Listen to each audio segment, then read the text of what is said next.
Ayan po ang ating pananim dito sa gilid ng sapa. Wow! Ayan po. May kaunting spinach. Panggulay-gulay lang iyan. Masarap po kasing igisa sa sardinas iyan.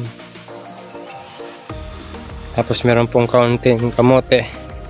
Ayan pong kamote na yun naglalaman.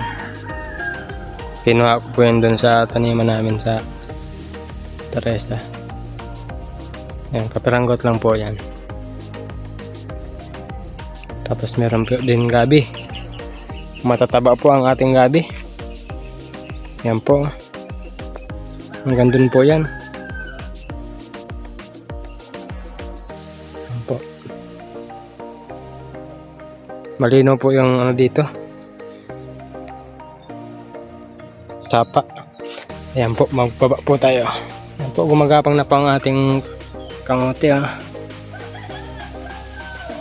Malambot po yung lupa dito. Ayan. Narbesan na rin yung spinach dito sa baba. Ang gaganda po ng gabi Tataba Di ka nagdilig, Je.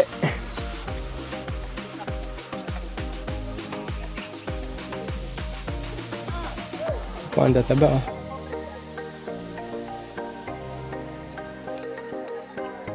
Malinaw po yung ilog na yan, ay sapa.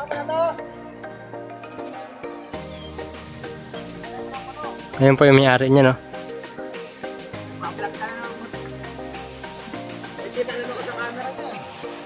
Ayan pa yung may-ari nito.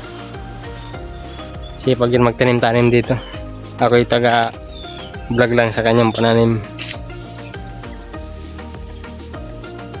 Ayan, nagdidilig na naman siya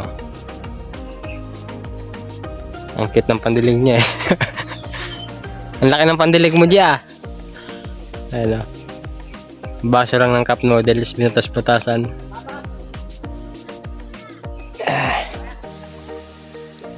Ayan.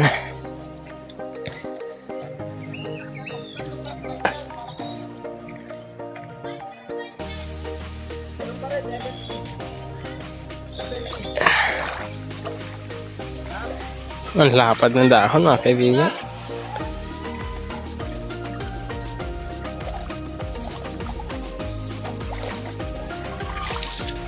Ayan po. Ang tayang na. Astig mo magdilig Ang astig mo magdilig.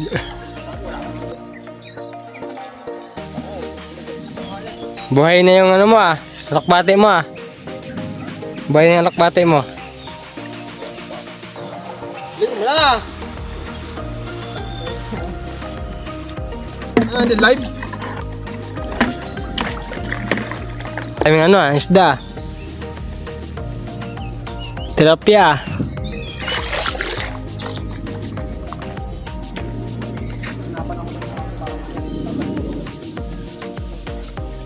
Ang lawak ng taniman mo, ilang hektarya ba to? Hey! Buka mo na to. Hey! Ayan, diniligin ko. Ito. Sa isa lang. Yan. Sa isa.